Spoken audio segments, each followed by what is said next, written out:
Welcome to the Shake Up Podcast. I'm your host and co-founder of Mr. Consistent, Jarrad Bell. This is a podcast where we invite friends of the brand into our studio. We get to know their story a little bit better. We chat all things business, culture, and marketing, all while shaking up a few cocktails. This week on the Shake Up Podcast, we have a special guest joining us with an incredible COVID success story, similar to that of Mr. Consistent. Michael Sears is the founder of the booming home gym equipment called the Home Gym Guys. As we all know, COVID sucks, but the global pandemic presented an opportunity for Michael, and he's created an amazing business and brand from it. Michael's story is equally as interesting as it is inspiring, and is the perfect example of trusting in your craft and taking huge risks. This is an amazing episode, so let's get into it. Welcome to another episode of The Shake Up. This week's episode, absolute banger. We've got the man, the myth, the moustache behind the Home Gym Guys. Welcome to the studio, mate. Mate, thanks for having me. Michael Sears, he's here.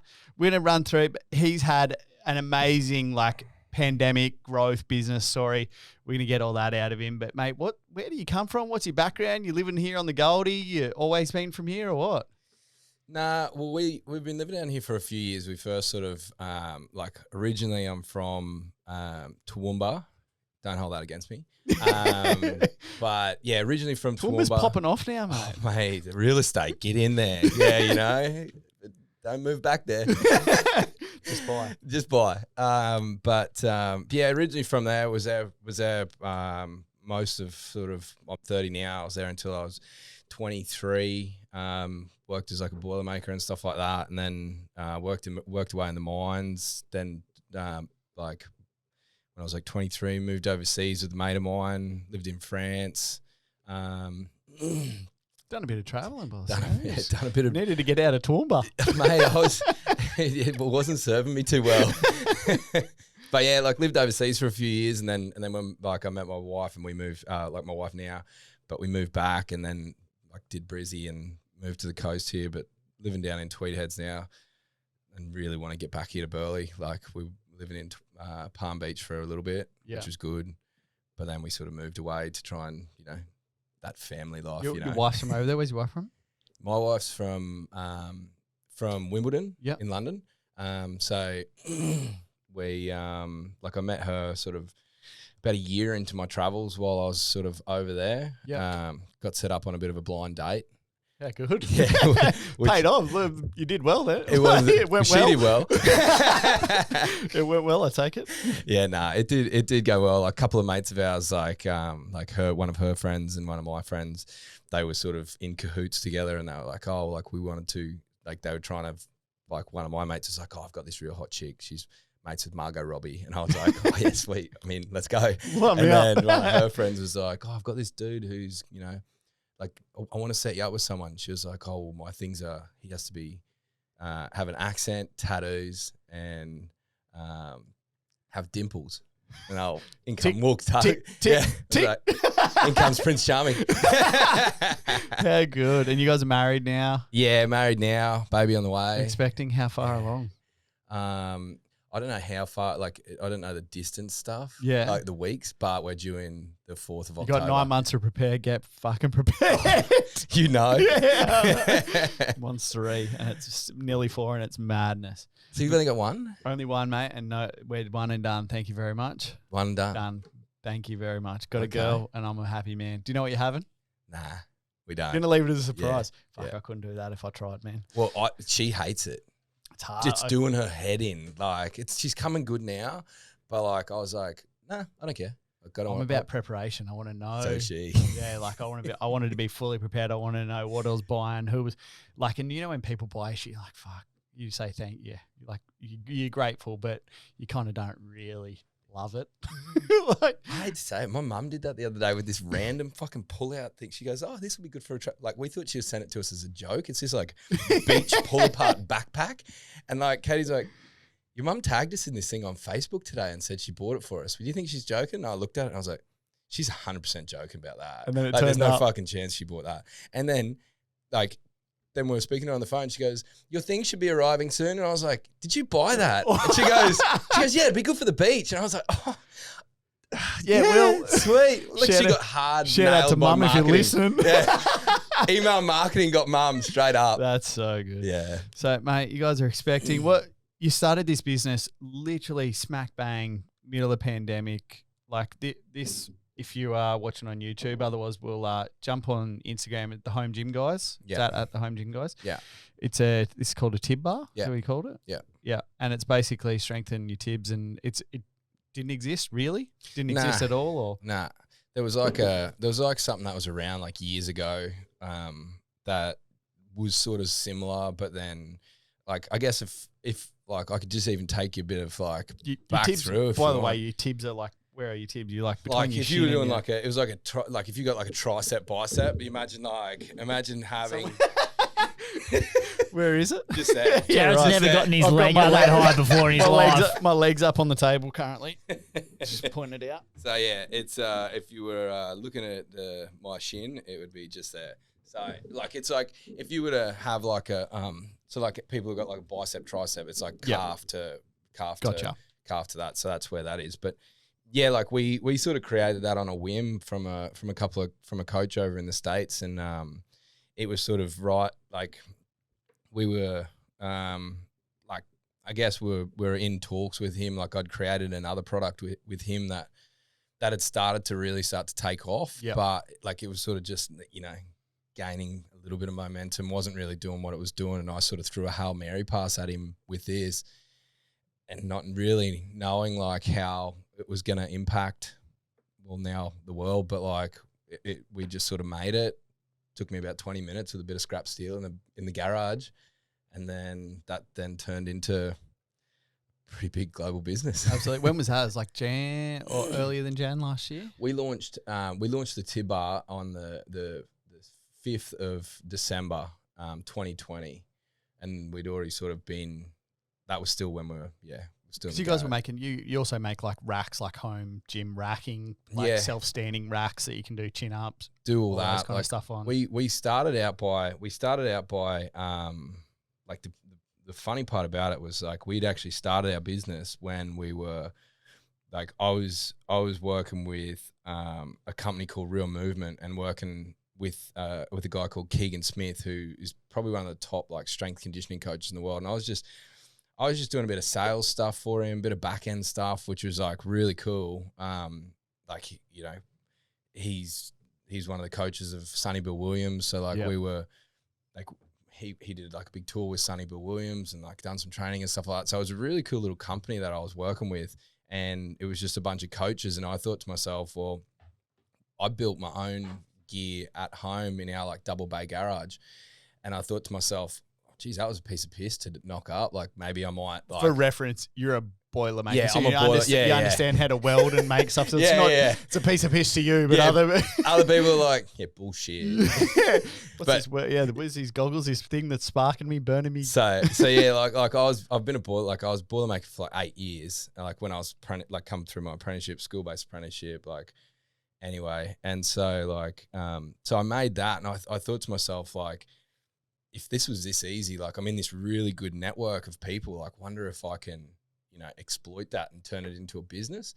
And then, so when we launched in like Feb of 2020, and it sort of, I got a bit of interest. We did a little bit of stuff, but nothing really actually took off like I expected it to. Yeah. And then, like we were running some ice bath workshops and some like breathing workshops, like out of our, what turned into the garage, the workshop, but it was just a double bay garage. And then, so in and around like health and fitness industry, and just I was already in that, like I was already sort of in that, and that's why I thought like I could sort of exploit that network that I already had. Like I thought I could get in there with something that I actually was good at, like with like being a boilermaker. I thought I could sort of navigate that. Yep. And then it never really took off that much, and so like I actually tried to sell all of our gear, like because it was just taking up space. And then at the time COVID actually hit, like when it was like late to mid to late March, April-ish. That area, like Katie and like my wife and I, we've sort of going through a bit of a hard time. We just had a miscarriage and stuff like that. So it was like we decided to go away for a little while. Yeah.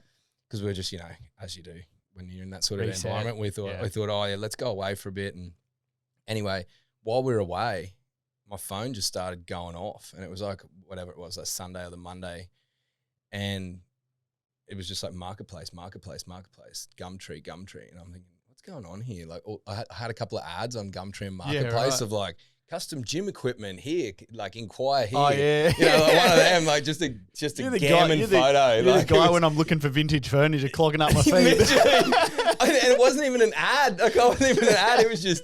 It must have been just in the realm somewhere. Yeah. And anyway, that was like we flicked the news on, and then all gym gear had sold out. And then, mate, I remember it was mad. Like that for you would have been like, fuck, am I on here? Am I on? This is opportunity. Like you couldn't go to Kmart and get a skipping rope or a yoga mat, or like literally everything had sold out. We had, the funniest part is like it was, so we got there on the Sunday. We were meant to stay Sunday, Monday, Tuesday, Wednesday, or something like that. It was whatever those days were. It was like 3 or 4 days.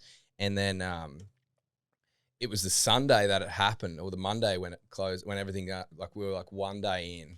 In 1 day. By 2 days later, we were supposed to be kicking back. I said to Katie, let's pack the bags and get the fuck out of here, because like it's on. And I just like decided, I said to her, I was like this could be our opportunity to actually, by the time we'd gotten back to Tweed, I hadn't got suppliers. I hadn't got anything. I was taking people's money. I was like, yep, fucking oath, we can do that. Let's go. You know, like I'd spoken to a guy in Tweed who said, yeah, I can hook you up with the steel.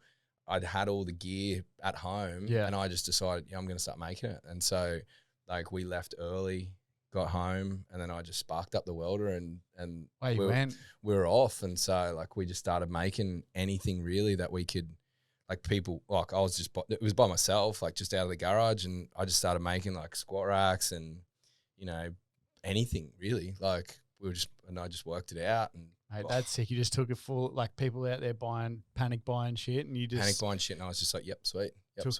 Saw the opportunity, took the advantage, packed the bags, and just went. Mate, that's sick. Like that's very similar to our story. Like when everyone else were like, oh fuck, take it as a, like I've spoken to people that are like, I'm going to take it as a holiday. Like I'm just going to sit back. They introduced JobKeeper, and people like, I'm just going to get my JobKeeper. I'm just going to sit back. I'm going to cruise. And then some people saw opportunity and they just went for it. Hey, like that was us. Like man. Katie was the same. Like, so Katie had an online, like she's web developer. Yep. So, and like an online marketer. So for both of us, as soon as COVID kicked in, our businesses just went fucking crazy, because she went from like, she had all of these people that went and switched to online. So she was just pumping websites out like crazy. She was just like boom, boom, boom, boom, boom, like pumping websites. And so for both of us, like when people were talking about like, oh, COVID, like we were like, what COVID? Like we were busy, man. Like we didn't have any breaks. Like neither did we. I was borderline. Like there was a point there where like all the borders were shut, and I was basically bootlegging gym racks around the Gold Coast, because we were over in New South Wales and you had to get across into Queensland. Yeah, I remember. So I had like, my neighbour's ute had a Queensland license plate on it. So I'm like cruising across like in this old Rodeo, like dropping off rigs, and people are like, oh, can you drop it off here? Yep, sweet. Yeah, let's do it. You know, mate, the border crossing scared the shit out of me, because we were living in Sydney. We moved back and we'd done like a border dash right before, literally right before they were like hard closed. No one comes from Sydney, like done. And I was like, we got over, and our kitchen was in Wollongbar when we first started. Yeah, I remember that. And I was like, man, I'm not going back across. I'm not, until my number plates change and my license doesn't say a hotspot in New South Wales, like Woollahra, which was the worst. I was like, I'm not going back over. I'm not going to go see the kitchen. I'm like, I want to, but I physically can't run the risk of going over and then being like, well, why are you here? What are you doing? Asking a million questions. And that, like, Jeremy would fill up the back of the ute with mixers and put ice in and shit and do the border run. Then he'd drop it to me and we'd we'll deliver it and shit. Like, you just had to do what you had to do, eh? It got ridiculous. Like, even like, you know, whatever, but like, you know, people were coming in and having to dodge out border passes and all sorts of stuff to try and get across, because like it just got ridiculous. Like it was, you know, yeah, I get it, whatever, COVID. But like, you know, people were trying to have them like, that's the first time I've really thought to myself, like, holy shit, like anything could go on here, and like you just got to try and either make money or like work it out, like either way. But for us, like we just went for it and had to try and work it out. But yeah, for Yeah, it was a crazy time. And you, but like at that point, this tib bar, like your main product now that you sell, didn't exist. Nah, it was just not even in existence yet. Like we were actually trying to crack like the fit out section. Like I really wanted to like sort of idolized, I guess, like the big companies, and that was the trickiest part. Like before COVID happened, and the reason that we we're probably gonna like, you know, if it wasn't for COVID, I probably wouldn't have a business because I was gonna throw the towel in because I thought, oh, the big companies that, you know, they've got the market sewed up. So it was just too hard for like a little guy to come through. And so we were just going to go into, like I was just going into like custom building bits and bobs for people and sort of people wanted to scale. Because it's not cheap. Like, especially when you get to a point, like most people go to Kmart, they buy a yoga mat and a skipping rope and a medicine ball, and it's $35 for all three of those items. But like manufacturing, steel, like all that kind of stuff here in Australia, it's time consuming. Like I can't imagine it's cheap to have a home gym set up like what you were producing. But at that point, people didn't give a shit. They just, if they had the money, they would spend it on the funniest home part. gym. Yeah, the funniest part is like when I first started, I was like, how much do I even charge for this? Like I don't even know. So I put like $250 down. Someone paid it. I was like, $275 paid, $375 paid. I was like, how good's this? I'm like printing money. Yeah. And then like we end up like finding sort of like a price range where people was sort of happy to pay with everything. And then we sort of had to, you know, it was just one of those things where you like we had to try and develop a product and then see if that was like build it to a certain point, I guess. And then like, but then I always had in my mind, like I wanted to be with the elites. And so like having to try and scale with those elite players, but then still be working out of a double bay garage that aren't manufacturing in a garage. That's not manufacturing out of a garage with one person. You know, that was the trickiest part, was like trying to have. I said this to a guy yesterday, was having customers that actually like, if it wasn't for the customers at the start that believed in like I found like a way I feel when I built my business that made it really personal. Like I thought, well, I leveraged social media quite well, I felt, because I would find out like if they had social media, I would build their racks and show them each set of the way. Like, so I'd put on my stories and tag them and they would like, they would love it, you know, like this is like the behind the scenes. And all I was doing was building a squat rack. It wasn't like I was building a fucking car, you know, it was just like a squat rack, like sweet. But like, I felt like that actually built like a really cool audience and a stable. Like at the start, I felt like a dickhead, like going like, oh, people aren't going to want to see this out of a garage. But then people actually started going like, oh, cool. Like as I started to make different, better things, people started saying like, oh man, you've got this now, or you've got personality, man. You give your brand personality, and that's your advantage over any of those big guys that you're idolizing. Like they go to fitness shows and they sell squat racks to Snap Fitness and like all these, you know, these big chains and these big places, and it's all mass manufactured.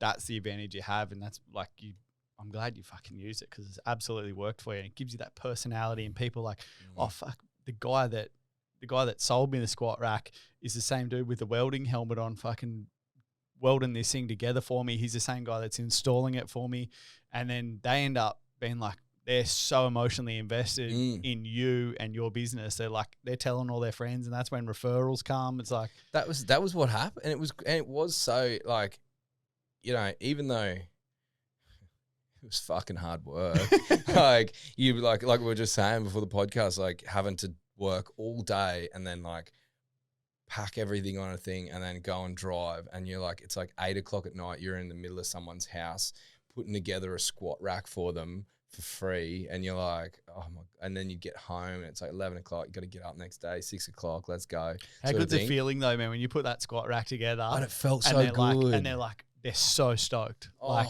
they're so frothing that tomorrow morning, the first thing they're going to do is wake up and knock out 10 squats. Right. That was the thing. That was the thing that like I got half addicted to, was like that feeling of like that was like us, that man. Rewarding feeling, like I just slaved my guts out for like bugger all. Like we weren't making a lot of money at the time, you know, like because no one does at the start, but you know, that rewarded feeling of like putting it together, looking back and then going, oh man, that's so cool, and high-fiving you and stuff like that. You're like, this is actually pretty Mate, cool. me and Jez and Mikey would do that. Like we used to, that was like the thing that kept us going for the longest period of time was literally Mikey and Jez would go and Jed would go make it all. And then it'd come to Jeremy's house, we'd pack it all up and then we'd all go deliver. And we'd be ringing each other and be like, fuck, it's 9 o'clock. I just knocked on this dude's house. I thought he was going to he just started yelling at me like, it's 9 o'clock. Are you like, what are you doing knocking on people's doors and shit? And then you tell them what you deliver and they're like, fuck yes. So bring it in. Yeah, bring it in. Doing it there's people you end up having to I remember clearly I would drop it at friends that would support and buy or I would stop and they're like, oh, do you want a drink? And I'm like, fuck yeah, I got another 6 deliveries, but yeah, Sure. Yeah, sure. Why not? Yeah, Mikey did the same for us. Mikey, because he was over this side, we would obviously order stuff from you guys, because you were in Castrand and because Mikey was over that side. Yeah, he was always the one to drop us off to our place. And so I'd be in the garage welding away, and then he'd be like, hey! Just rolling, no shoes on. That literally. And I was like, how are you guys going? Yeah, we're good, and we'd sort of have a bit of chat about how we're both going because we've sort of, because it's funny because your starting date and our starting date on the 1st of April is the exact same Very start similar, date. It's so cool. But same again, just having those parallels and every time they would drop it off, it'd be just in here today. It's that cool experience of going with you guys as well. It's been, man, I've had so many people on this podcast and friends of mine that have just had things blow up. In this in the pandemic or they've just seen opportunity and just swooped and just made something of it. And there's still even for us, there's a lot of water sort of flowing under the bridge and I'm probably same for you. We'll chat. I came around to your space the other day and we'll chat and there's a lot of your stuff is being sent to America. Yeah. You can't even fucking go there. Imagine the growth you could get if you could actually go over there and talk to people and do what you're doing here over a laptop or a phone call, whatever it is. The face-to-face experience that you'd be able to offer over there is mental, but we'll get into that. We've sort of taken that for granted too, the overseas sort of stuff, I just can't wait for that time when we get to go back into that situation because like you say, I'm just chewing at the bit to get over there now. The excitement and the growth and all those things, man. But mate, I want to get a little more into we'll get a little bit more into the home gym guy stuff and how this thing actually popped off because you got a really cool story, but we're going to get you to make a cocktail and see how fast you can go. Come to daddy. Yeah. you surely, you and Jeremy are really good friends, so I want to get you above him. He's second on there. What's his time? 2086. You've only just skimmed him too. Mate, I got him good. I watched it. I remember seeing the video. Jeremy's one of the co-founders and him and Michael are really good mates. So they've been making cocktails and drinking cocktails during the whole pandemic pretty much together. So I'm expecting big things. We're expecting big things. You're great with your hands, Jeremy said. He knows. You work with your hands. He knows. We're gonna work on getting you above him in this speed test. But the speed test is all about how it's basically how quick can you make a cocktail. Show how quick and good our product is that anybody can literally make a banging. What are you gonna make? What do you want to make? Surf stitch? You want to make a stitch? I don't know. What's the fastest? Well, anything but a sours or a sangria. Yeah. Actually, sangria would probably be fast. Just anyway. What did you make to get Margie then? Yeah, Margie. Let's go. I don't want. If Margie seems to be the elite, when there's certain things that you can do. I feel like Margie's the standard. He's our quarterback. Tom Brady of cocktails. Tom Brady. Margarita is a Tom Brady of cocktails, mate. 100%. All right, we're doing a Margie. Let's get set up, and we'll get you in second place. Yeah. All right, we're here. He's ready. He's focused. He just said to me off air, he's like, I don't mind where I end up as long as I get it over Mikey. Mikey's in third place at 22.16. Mikey is the bartender out of all the owners. He should be at the top, but he's not. I am. All right. 75 mils of Mr. Consistent Mix, 45 mils of the tequila. We're using Volando today. This shit's good. Yeah, you get over 40 too. That's good. Yeah, we'll send him a photo. 45 mils of the tequila, ice in the shaker. Shake it 5 times. 1, 2, 3, 4, 5. Pop it open. Strain it. Put the fruit on top. Let's go. All right, we're going to go 3, 2, 1, go. All right, you ready? How you feeling? Yeah, I'm actually pretty nervous. Yeah, good. I feel like, it could go anywhere. There's heaps on. So make sure when you pick up that margie mix, just flip the bottle upside down. Like you want that shit to come. It's a speed pour. You need to come it out as. Yeah, that's a bit of a stitch up. But it's better. I see Do you know what it's at? Yeah, the lower the bottle, actually less time, faster it feels. So. Hey, that's what Mikey told me. He's still third. All right, you ready? 3, 2, 1, go. All the way to the top. Look at the shake on it. All the way to the top. Keep going. Fill it up. There you go. Tequila, second line down. Here he goes. He's looking good. Here we go. Ice. Bang. 5 shakes. Give it to me real good. 1, 2, 3, 4, 5. Pop that shit open. Oh, no. Oh, here he goes. Pop it open. Strain it out. Get that fruit on top. Get that fruit on top. Get that fruit on top. Oh my God. 24.88. Oh! Still a good time. Did you get it over Forsey? Absolutely. Forsey was 27.60. You're the fastest guest. Take that, Ryan Forsey. Fastest guest. So 24. you're fourth. You're in fourth. 88. Fastest guess. I've been here since day one anyway. Congratulations, Michael. That is a great achievement. Fastest guess. Is there anyone you want to thank after that? Anyone? Yeah, you want to thank anyone? It's a post-Super Bowl. I kind of want to thank Mr. Consistent for keeping me a functioning alcoholic for most of COVID. Oh, man. 4th place. How good. The slap and the slap. Yeah, you drop. The slap and the fruit. Slap and the fruit. Got ya. Double slap. All right. Yeah. And the slap and the fruit. Let's clean this shit up and get back into this podcast because I got some cool shit I want to talk to you about here. You're on the board, 4th place. Congratulations. It feels so good. Fastest guest. So good. It was only a matter of time.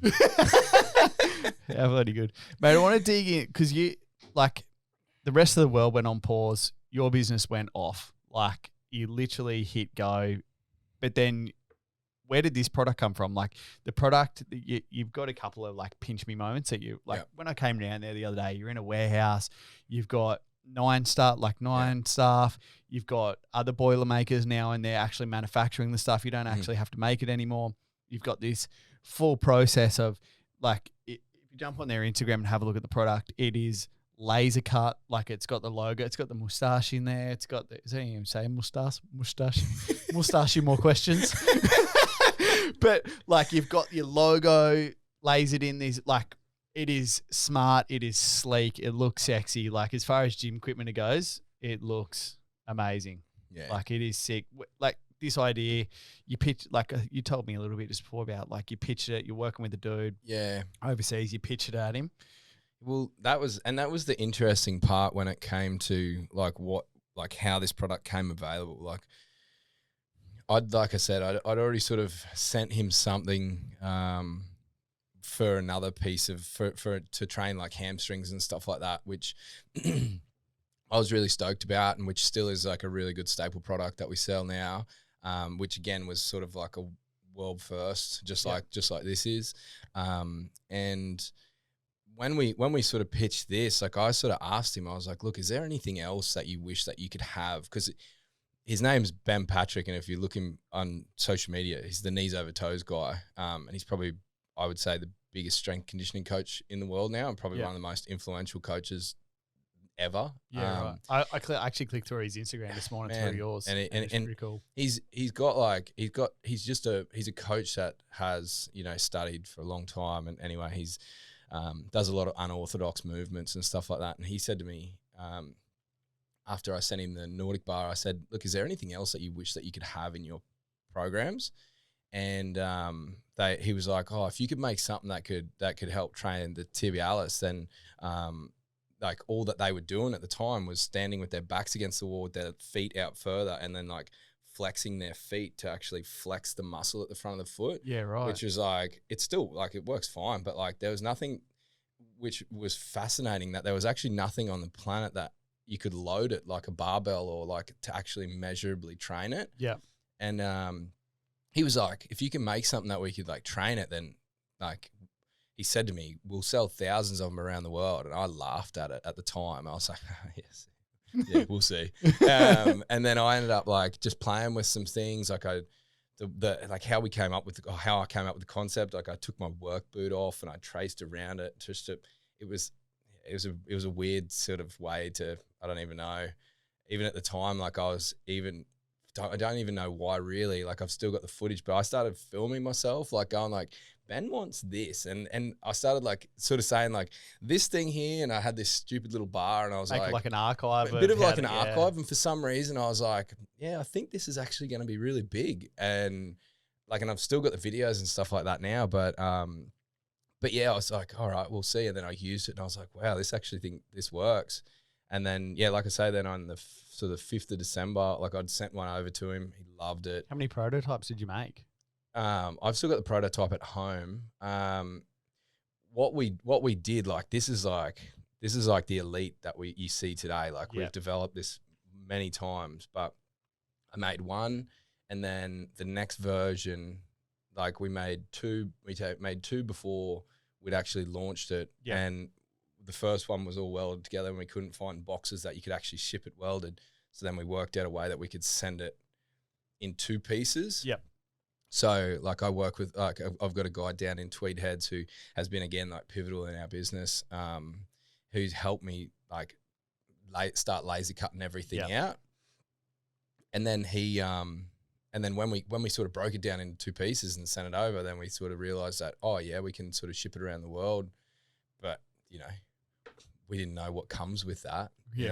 What comes with international shipping and import export and that. Like we thought, oh yeah, this is easy. We'll just ship it off to the seas. Oh yeah, this is easy. You know, we'll make a box or whatever. And so yeah, like at the time, and again, like we had no capital or anything. Like we were just a garret. Like we had nothing. That's sort of the thing that a lot of people don't realize. Like with a lot of the small businesses out there, like we had nothing. Like we were just on a whim, using scrap metal. We're just cruising scrap metal, doing what we could. But then when we launched it, it just went viral straight away. Yeah, went crazy. Because you had a couple of pinch me moments. I know you said like Joe Rogan featured it. In some way, shape, form. Yeah, Joe Rogan. Like one day I woke up and like me and Ben had like a bit of a plan to get it to Joe Rogan at one point, and we're like, he sent a message that Joe sent him a message saying, "Want to get in contact? Want to do your program?" Rah rah.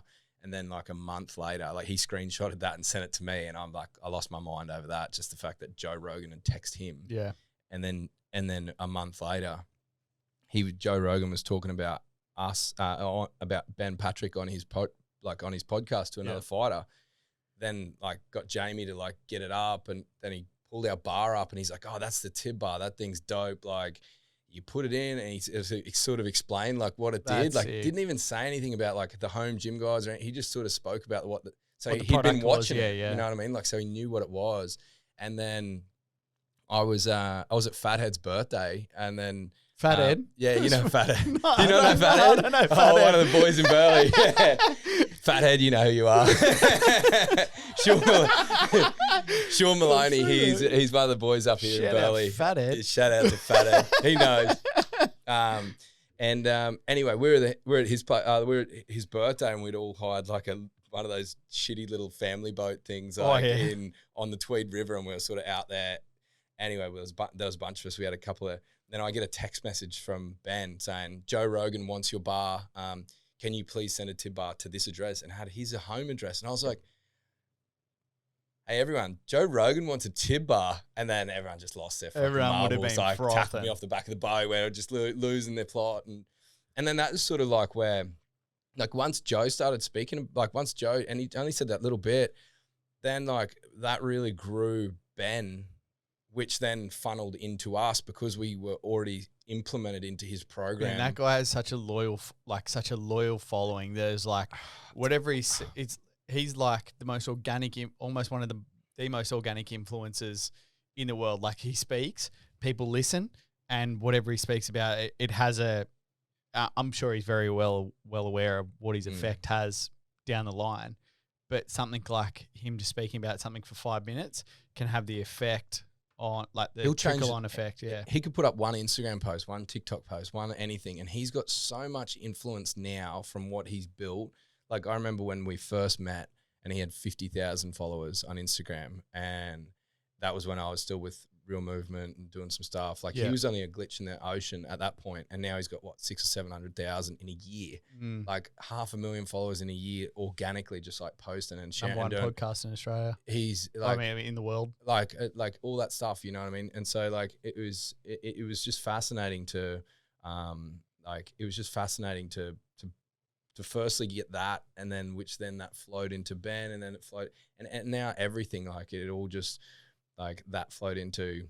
Mate, your list, when I came around to your office the other day, you've got this whiteboard and it's a list of literally athletes, like teams or athletes or like NFL players. So NBA many of them players, were crossed off. Like big ones. Like I was looking, I'm like, holy shit, that person's crossed off. That person's like, your pinch me moments look like they've just gone bang, bang, bang, and they just trickle out. They just keep going, like you know, like a lot of the stuff that we send gear to, like obviously like these big athletes, like I would love to tell everyone. I'd love to pull my list out and go, here's my list. But like you can't. But that sort of, I guess that doesn't matter. Like the fulfillment of like where we are right now, like is like.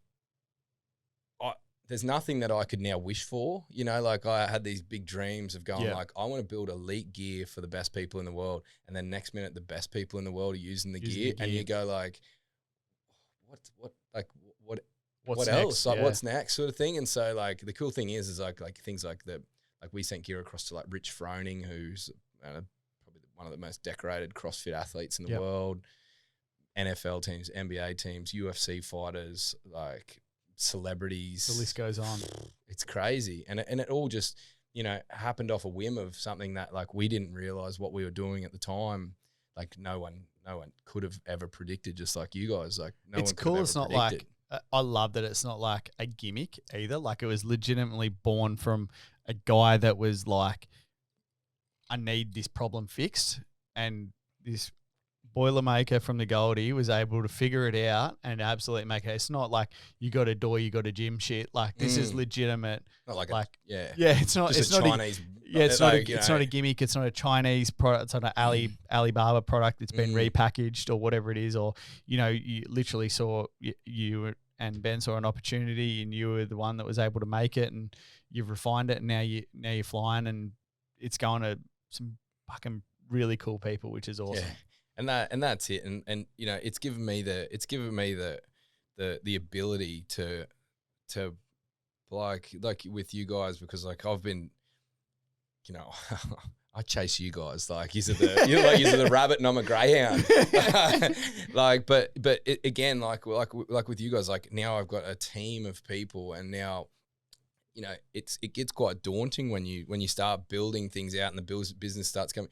But then you've got like a whole ecosystem that now relies on your business. The ecosystem's gnarly. Like what you were telling me the other day, you've got powder coaters, you've got you got steel guys that provide the steel, then you get it die cut or laser cut, and then you've got the powder coater, you've got the foam supplier, you've got actual physical staff actually making the product, you've got rent, you've got overheads, like all these, you've got mouths to feed. Like it's in a year to go from in a garage to where you are now and putting food on the table and for not only your family, but also your employees' family.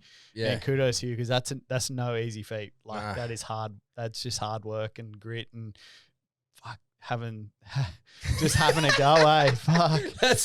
It's hard, man. Like and like again, like, you know, we could sit here and just praise the shit out of each other about like, no, you did good. No, you did good, you know, like, but yeah, like, you know, it comes with so much sacrifice and stuff like that. Like, yeah, we're doing good now, but like it comes with so much sacrifice. Like even in March, we were still working out of a double bay garage. You know, I had four staff that, like, my neighbours.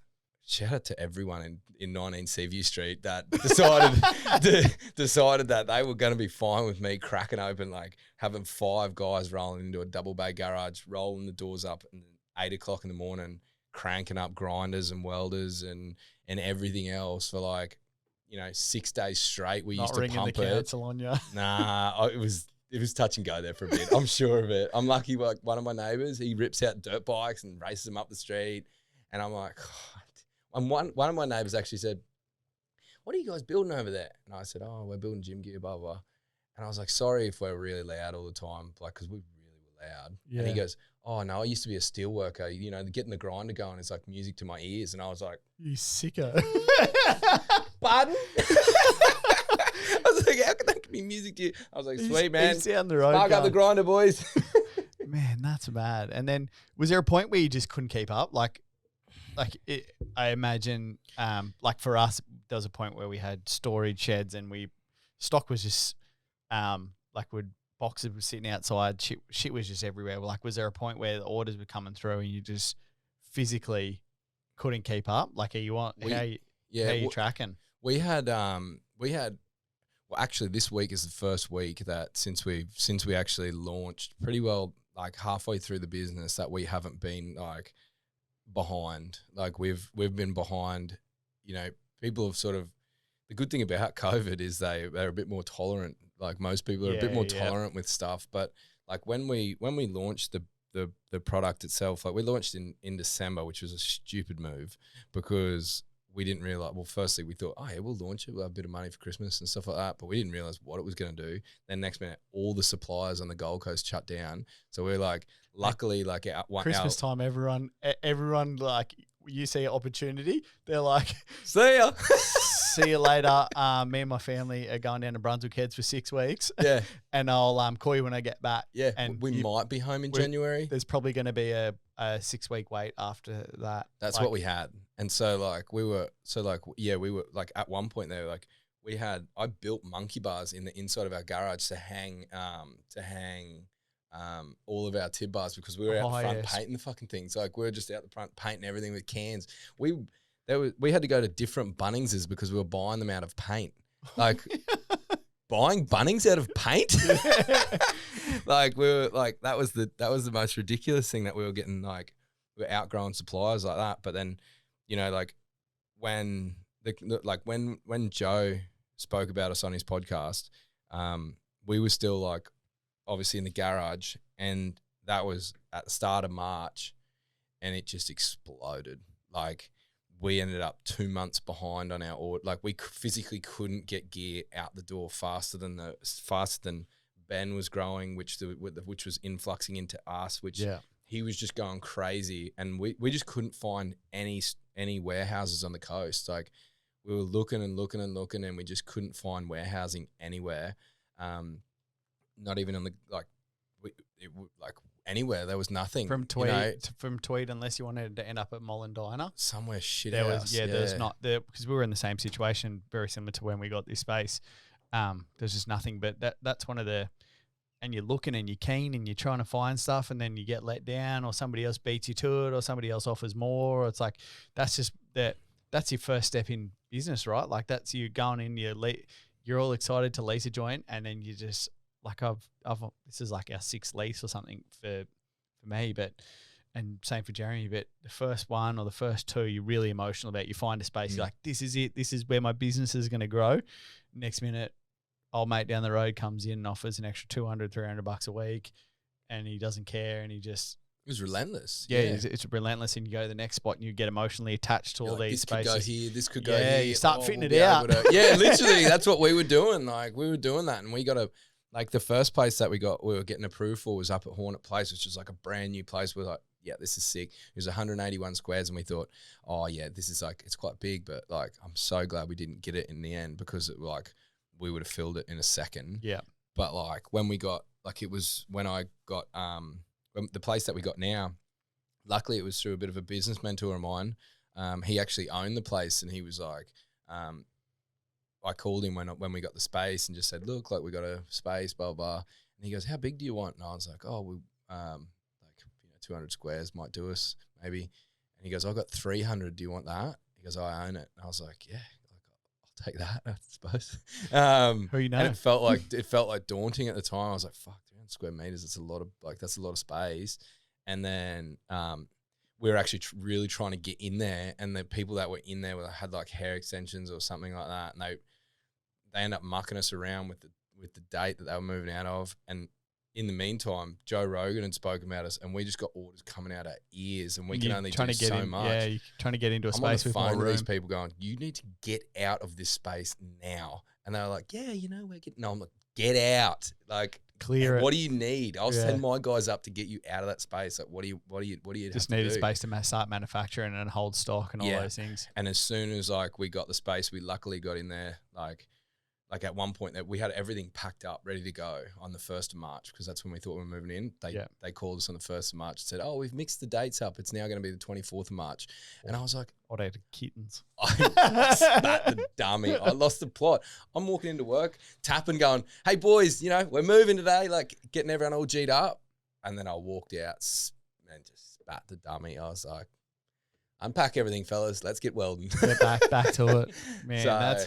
They're all the fun. They're all the fun things that nobody like. It's never easy to do any of that kind of stuff. Like, do you have like trademarks and all those kind of things in place, and then you've got like patents on the actual designs and stuff like that? Yeah. Like we've had to do a lot of that sort of stuff. Like that was another thing that you just never know. Like you think to yourself like you've got something cool and it's going to be, but then there's like, and this is coming from the best way possible, but you've got to talk about the negative side of like, not the negative, but the what comes with the all cool, having like a really cool product. Like you guys have like, it's all good and well having like something cool, but there's a lot of behind the scenes stuff that if you're not careful, then someone will just come through and just steal it. And so it's really expensive to protect your idea and your product legally. IP is ridiculous. Like we had like we've got copycats popping up all over the world now, and like there was nothing. The word tib bar didn't even exist. No, that was nothing. Like it was not even a phrase. Like me and Ben came up with it on a text. I remember sitting on the beach in like just down in Tweed. Me and Katie sitting there. Me and Ben are speaking, and we were like, "What should we call it?" And I was like. And he goes, something about the tibs. And I was like, the tib bar. And we both were like, the tib bar, and we were losing our minds over it. And then now, like that buzzword tib bar, it's like we created this crazy trend around the world. And now there's like all of these people that are coming up with the tib bar sort of thing. So it's a bit surreal. Like at the start when people started like ripping us off. Oh, you were doing mad. I was furious. It's so and hard Katie used to go like, you need to just like I was like a couple of times there, like I was reduced to tears. Like I was like, people are stealing like all of the things I ever worked for in my life. And they're just making it out of like still making it out of like PVC pipe and shit like that and selling it for like $10 less than mine. And like I tried to make it like really affordable. So then like not try and rip people and off. So then quality, everyone could get it, like I wanted to be like good morals about it. Yeah. But then like you see people that just rip it off. I've got guys in this, like I'm not going to tell them what their names are because they're dogs, but but like there's people that literally have called themselves after, not the home gym guys, but they've literally called themselves after our products and stuff like that, and are saying that they were the creators and all this sort of stuff. And so like we spent a lot of money on like IP and stuff like that, but it's so tricky when you create something that that a lot of people then want to sort of slot, like they want to steal it easy enough. They want a piece of the pie, man. And like you're operating in an industry that is ruled by big boys. Like there is lots of big gym. Like there's big gym companies out there. There's big manufacturers that manufacture gym gear, gym racks, gym, all those kind of things. So they don't give they don't give a shit. They got big law teams. They got big marketing teams. They can just swarm you. But mate, it seems like you've just, I guess you probably got to a point now where you're just looking ahead.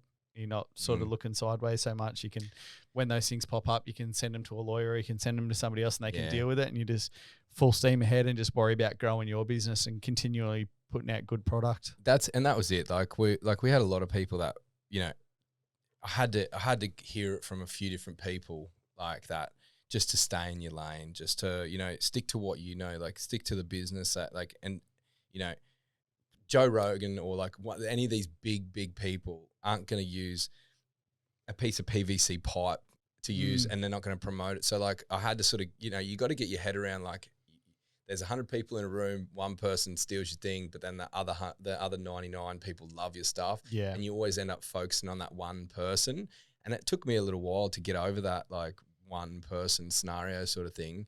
But like now I see them all the time, and I think it's quite comical that like people do it, and I just know that, you know, like we created something and we've created a movement, and you know, I hate every person that tries to steal our stuff. Fair enough, but then like, you know, people still have to go out there and make cash. You know what I mean? Yeah. Like, and it's a tough world out there, and if you know, like something that, and it's half humbling but makes me dirty at the same time that this is where my mindset is. But like, if we can create something that then someone else can provide for their family, you know, like so whatever, influential, man. like, It's cool.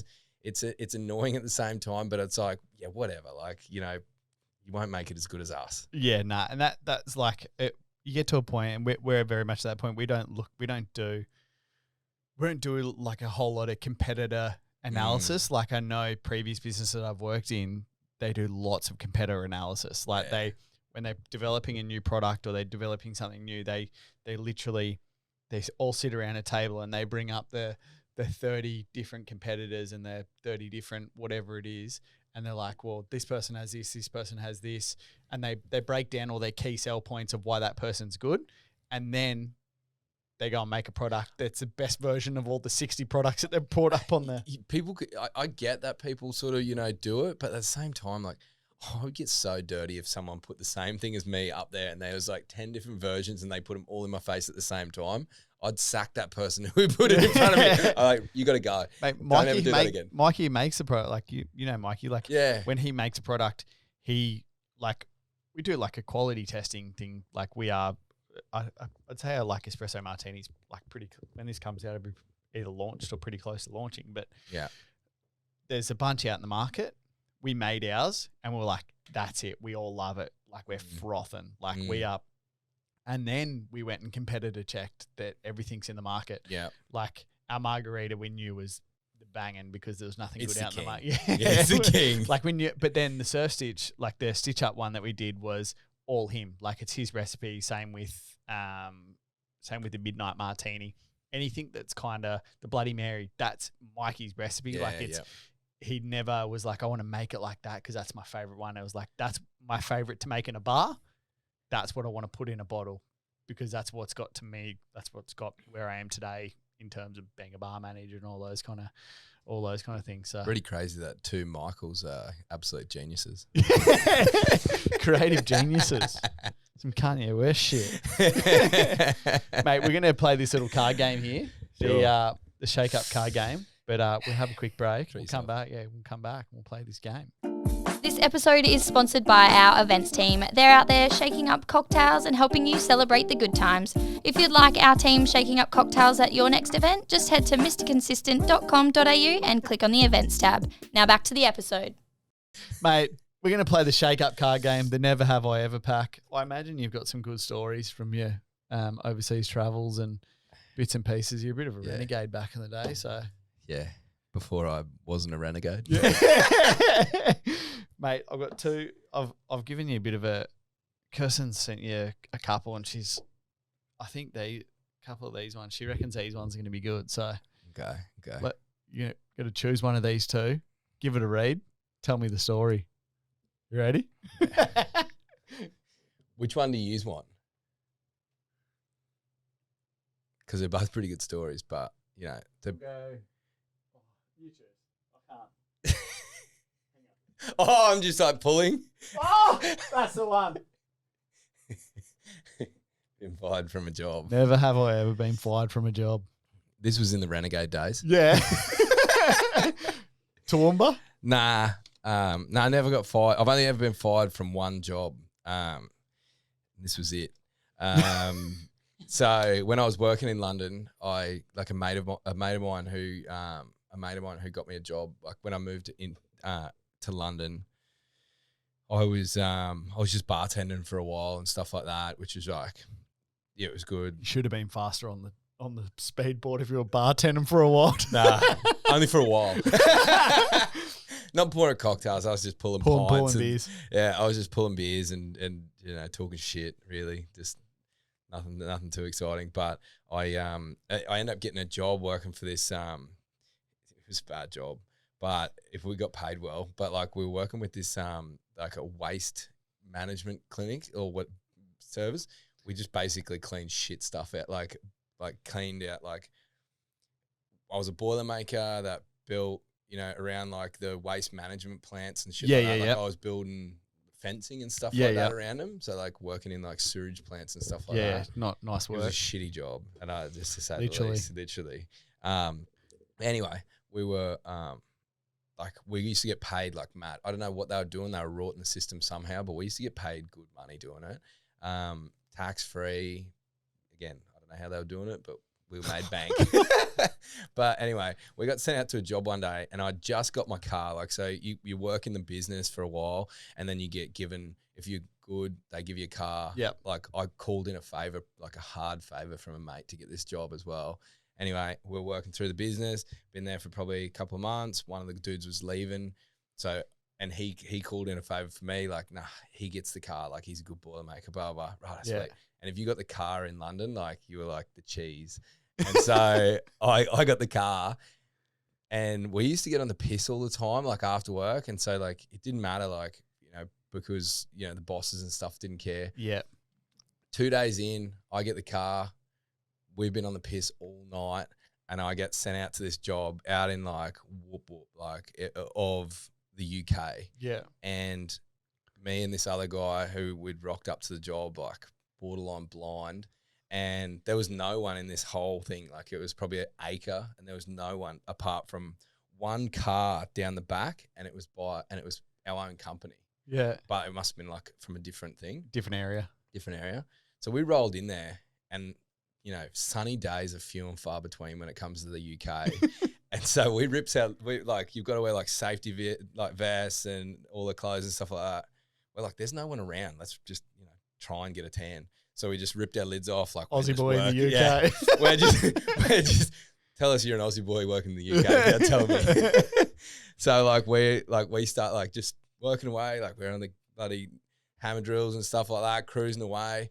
Next minute, I get a call, and it's like my boss, and he's like, "Hey mate, how you doing? Yeah, good, thanks. What's going on out there on site?" I was like, "Nah, not much, just working away." And he's like, "Have you got no shirt on?" And I was like, "What? No, I've got all my gear on. We're working." And he goes, "Oh, the big boss has called us and told us that you guys are out there not wearing any safety gloves. You don't have your safety helmet on, all that sort of stuff." And I was like, he must be completely wrong. Like, we're out on site doing the right thing. With your shirt off, my lid off. And I was like, anyway, this guy comes walking across from the same company and was like, "Look, guys, I had to call yous in." And I was like, "What do you mean call us in? I've just got a phone call from my boss, and he's just told me that, we could get sacked over this." And he goes, "Look, like, you guys should have been doing the right thing here." And I said, "Are you fucking serious? You called your boss and dobbed on us without coming over and saying, like," anyway, me and him ended up having a bit of a row. The other guy who I was with, he was kept pretty quiet. Yeah. And old mate walked off. Like, I spat the dummy, and then my boss calls me again and like, "You need to come back to the workshop. Like, you're in pretty big trouble here." And I was like, "Right, here we go." And we're like driving back, hungover as fuck, by the way, and get into the workshop. And as soon as we roll into the workshop, like, my boss comes out and he's like, "You're sacked." I was like, "Are you serious? I just got my van." And he's like, got this ripper car. I was like, "Just got my van." And he was like, "Oh, look, like, you can come in on Monday if you like, and you can, like, express to the bosses that that you're sorry or whatever." Yeah. I ended up going home. Had to catch the train. It was a 50-minute train on the way home. Just feeling sorry for myself. Couldn't even take my car. I got home. Then all the boys messaged me like, "What the fuck did you do that for?" Then like the guy who had just left, who'd just flown back to Australia, messaged me like, "How have you fucked this up already?" And I was like, "I don't know, bro." And then I just didn't end up going in on the Monday. I was like, "Oh, I guess Done, that's dusted. it." Fired, Yeah, done. Done and dusted. The first time I've ever been fired. Who was the snitch? Some old British dude. He was, geez, he was a cat. I couldn't believe it. He worked for the same company. I was like, We're in the middle of nowhere, mate. What a snitch. oh, That's yeah. shit. It was a a stitch up, you could say. Absolute stitch up. Mate, do you guys, like, there's a couple other questions I had in here. Like, the hardest thing growing a business is literally like cash flow. Yeah. Like, some people just have, like, you're investing in all this material, all these things. Do you guys, like, you guys don't know investors, you just done it off the back, off your own shirt, off your own back, run the joint on or smell of, what do they say? The smell of an oily rag. Smell of an oily rag. Like, there's like, you took a risk, dumped everything in there. We just kept, like, people have like, heaps of people have asked us, like, you know, like, I thought it's a tricky one because, like, we've never got, apart from, like, when we were first getting going, like, I think I borrowed $3,000 off mum. Yeah. Like, to buy some resistance bands that we bought from overseas to then sell to actually just bring a bit more capital into the business. Yeah, a bit more product to the website. More, like, just to bring a couple of things, you know, like, because we were making our own things, but I thought, well, we could get that. But, like, we wanted to be able to have investors into it, but we, you know, both of us, because, like, Katie's obviously English, and, like, I'm Australian, she had her own business, I've got my own. Like, banks didn't want to touch us. Like, they didn't want to give us anything. Banks don't want to touch people that are self-employed, flat chat. Exactly. And so, like, banks didn't want to know us, you know, at the time. And we really had all these plans of, like, oh, let's expand this way, expand. And it taught us, like, we got a, like, big leather back now, like, we know what we can do. But you know, at the time, like, and still, we still haven't had to, like, get investors in. Like, we would, you know, as much as, like, I would like to probably, you know, have $1 million given to me or something like that. Like, I don't know. But, like, you know, for us, like, we've never had investors. We've just sort of worked on our own back. And I think that's been a really good thing for us because we've been lucky in the sense that we've had products that we could have. I'm of the opinion that, you know, and this I get in trouble for a lot. I'd rather ask for forgiveness than for permission sometimes.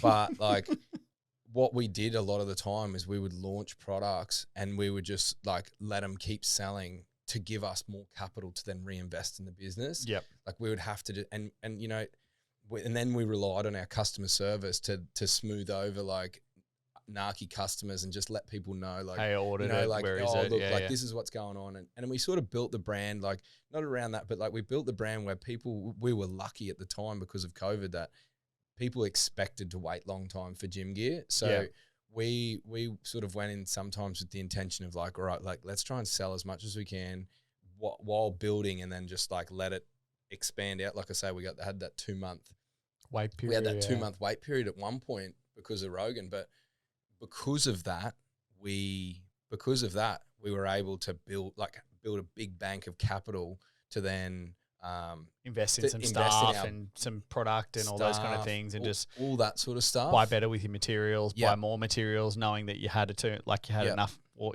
you had enough orders in there that were going to cover you for 2 months. You needed to order 2 months worth of material. Your price comes way down when you're ordering 2 months worth of material over a week's worth of material. Yeah. That was something that, like, we, you know, like, a lot of people have sort of said, like, oh yeah, go to the bank and get this, or go to the bank and get that, or, like, get money.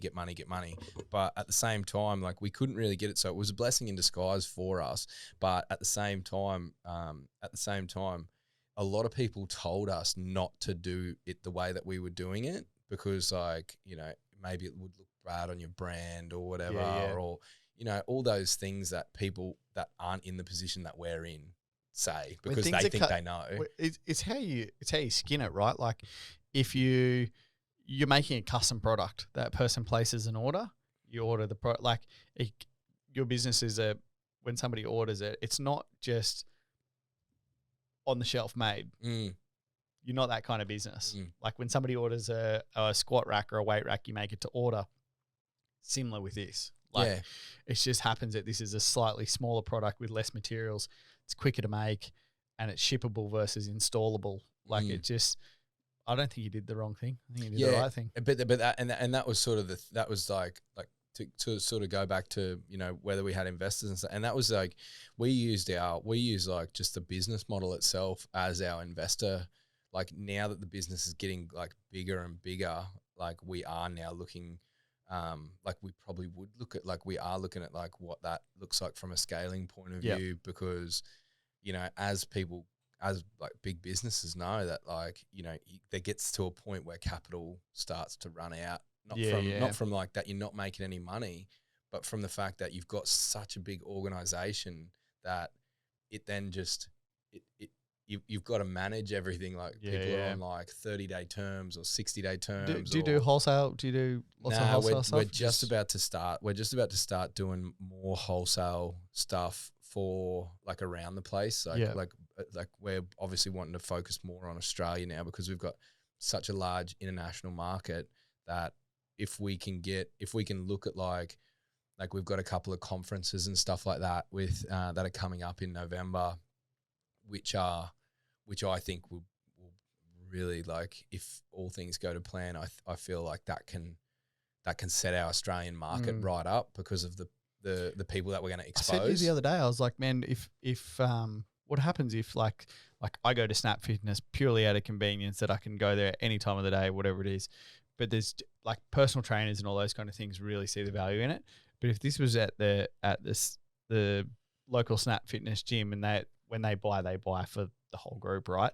Like if something was like that, there'd be a fucking fight for every day. You'd be waiting for the person to finish with a tib bar, and so you can have a go of it. And there's 30 people in the gym trying to get in it, and that's the dream, isn't it? It's the same thing with like those cross trainer bikes. Like I've always got to wait 20 minutes for fucking Bob snoozing on it over there. But like, but like I imagine that's where this thing, you haven't even, like, that's not even, you haven't explored it yet. That's one of the next steps or whatever it is. But like, there's all those kind of things that you've got to look forward to, but also get ready for. Yeah. And that's like I said to you earlier, that's where we're at the moment. Like this week is the first week that we are basically, if you were to order today, you will get it in a week. Like that's the first time since December or since pre-COVID, really. Like you always had to wait a little bit because of like racking and stuff like that. But for the tib bar itself, like being a small product, like we've never been in front since the day that we launched it. Like it's just gone, and it's taken so much scaling and to actually be in front for the first time. Like, man, ever. We felt that for the longest period of time. Like our mixers were like same thing. We were selling it like we're selling mix that we hadn't made, but we're making it the next day. And we scaled up our kitchen. Like we just were like all hands on deck. Like the marketing team were in the kitchen, the sales team were in the kitchen. They were bottling. They were doing it. Like we never got like a day or two behind. Like a day was like our limit. Like if the kitchen had to run 24 hours, the kitchen had to run 24 hours. That was the rules of engagement. That's what we said as a business, and we just went for it. But so many businesses had that similar problem of people order online. They expect it to turn up next day or the next day after. Like they pay for express shipping. They expect it to turn up within 2 or 3 days. And you're like, Australia Post has taken 4 weeks to get from Australia Post. Don't talk about Australia Post. Taken 4 weeks to get from Queensland to WA, and it's been run over when it gets to WA. But they're all the things that you have to sort of figure out. Mate, I'm excited for you. Like I know how good your online business is and how crazy it's going. I'm excited for your wholesale stuff to kick off, and and you're obviously a market, like you ship bars everywhere. You ship bars. Where do you ship bars? Like there's not a place. There's really not a place in the world that we haven't sent gear. Like I just like Afghanistan, like Bahamas, anywhere in every state in America we've shipped to, like Canada, Alaska, like you just about name, like Brazil, UK, anywhere in Australia, New Zealand, it's Bali. Professional athletes, there's athletes everywhere, there's personal trainers everywhere. There's literally any place that you can really ship to, like Russia. Like we've only had one real issue, and that DHL don't actually go to a residential address in Russia, which is probably fair enough. but like Safety first. That's been really the only place that like there's really, if we can get it to somewhere like that, funnily enough, just due to the internet and social media and how it all operates, like there's not How the fuck really. do you figure out the shipping? Like, Mate, here's a good one for you. So, right, we started getting all these orders, right, from Iceland, and it wasn't until like they came like because we get so many orders. You can send it with Australia Post, but it'll cost you packet. DHL's like it's expensive too, but like it gets there. But like we started getting all these orders, and I seen Iceland popping up, and I was like, oh, who's ordering from Iceland? I never really because like we have a direct like 49 US. Yep. Australian dollars, 49 Australian worldwide. Yep. At that time, and then when we started coming through, when it had to go through to pay for it, it was coming up $200 to ship a tib bar to Iceland, and we started getting pumped, and I was like, who the fuck is buying tib bars in Iceland? Next minute, I get an Instagram message from the captain of the USA bobsled team, and all these bobsledders are onto it. Because it's like helping with their knees and helping them run faster. Like, you know how they they run it because of like what it does, like how it makes like the elasticity in the legs, and it makes you actually move faster. I designed a bobsled suit in my time. Really? Yeah, like legit. This is one of my fun facts. But we had these bobsledders, and it was only the fact that I was like, who are these people that are from Iceland buying this gear? And it was only the fact that he'd messaged me saying, hey, just wondering, have you guys changed your shipping? And I sent him a message back, and I was like, I looked on his thing, like 20,000 followers, captain of the USA bobsled team. I sent him a message back and said, you were costing me a fortune. So I had to change the things. I was like, here's a code if like anyone from like whatever, but like I had to jack my prices up, bro. And he's like, yeah, that's fair enough. Like it was literally costing me money to send gear to him. Yeah. But like it was just so much trial and error. Like international was trial and error. Like we were sending gear, and it cost us so much money. Like I sort of said from day one, I was like, look, let's just get gear to people. If it costs us money, it costs us money. But if we're the first person in that country, then we're the first person in that country. We'll only spend it once. And I just always believed that we were going to expand more than just having that one person that did it. So if we got burnt on that first order, we would then just adjust it in the website, and then we would change things that way. But like you could quite easily probably sit there and go through all the analytics and do all that sort of stuff. But I'm always of the mindset that like just run and, you know, run and work it out like as you go. Because if you don't like run when you're working it out, you end up getting caught in the weeds. And then next minute, like you've got someone that's off to the races already. You're like, gone. Oh, I wish that was where I was supposed to be, but I was too busy working out like $3 shipping to try and get to somewhere. Yeah, absolutely. Yeah, but yeah, mate, it's good. That's good advice. Just run. Run. Figure it out. Just figure it out. So many people, everyone that come on here, I'm like, what's your? They're like, just say yes and figure it the fuck out. That's exactly every time. Just every single time. Say yes and run. Just run fast and out. Try not to burn all your cash in the process. Make sure what you're running for. Try not to give you've got a good product. If you're going to run, just make sure you've got a good product. And then you don't burn too much cash. Don't burn too much cash. You get guaranteed you're going to burn cash, but just don't burn too much cash. But yeah. Mate, where can people find you? Mate, what's your Instagram? Instagram's at the Home Gym Guys, and then like you'll be able to find our website and stuff like that through there. But just the homegymguy.com.au is our website. But you know, for all the ludicrous things that we put on our Instagram, just go to the Home Gym Guys, at the Home Gym Guys. Jump on there. You can jump on the website, get it shipped to your door. Give it a like and a follow. Give it a share. Give him a like, give him a follow. The logo's a mustache. You can't miss. Is it a mustache? The mussy. A muzzy. The mussy. He's repping a ripper. Is that just like the thing now? You're just like, well, the logo's a mustache. I just have to have a mustache. I've been running a mussy for ages, and then like Katie was doing the brand. It was Katie's fault. She'd done the branding. So then she started the Home Gym Guys, and we thought to ourselves like, the Home Gym Guys might be this like, you know, everyone loves the Home Gym Guys, you know, like where did you get stuff from? Oh, that's just the Home Gym Guys. You know, they sound like a friendly guys. Yeah. And then like I was always sort of run the mussy, and Katie's like, well, it could be like the Nike tick. And I was like, let's do it, you know, and just as a bit of a joke. And now it's like, stuff. It's everywhere. Like it's everywhere, and people love it. It looks sick in that. Like if you jump on their website, you can see what I'm holding up to the camera now. But like the logo looks, fuck, that's probably not in focus. This one might be, but like it looks sick on the bar. Yeah. Like it looks sick on all the equipment. Like when I was in there the other day, it looks so cool. When People love it. Like lays it in. yeah, people love it. Like they, the back of one of our things is like a turn, like to link onto the bar. It's it's a twist on thing, and but the back to twist on is a little moustache. That's so sick. people like twist on the moustache, and so like That's people love sick. it. Like it's just like a bit of a G up, but it's caught on. It's in the details, mate. Yeah, it's all in the it's in details. details. You are in the details. Mate, thanks so much for coming on. I love hearing stories like this, like pandemic stories. Fucking nothing better than people just flying through it and just running. Yeah, thanks very much Oh, for having me welcome. on. Like it's it's like I said, it's a surreal feeling to be on your podcast, talk about my business. Like it's fun, Mate, Yeah. I remember you would come down the markets and you're like buying shit and we'll talk, we'd be chatting and Jeremy's like, fuck, you see how good his shit's going? Like, I'm like, mate, it's really cool to hear. So He keeps saying, he's like, oh man, you guys are going good. I'm like, I'm chasing you. we're thank you. going, you're going. It's all good, Yeah. mate. It's good times. Thanks so much for coming in. Give him a follow, give him a like.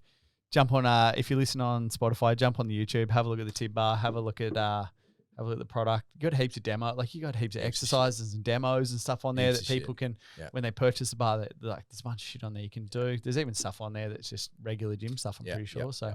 Everything. lots of little hot tips. Get fit. I need to get on there myself.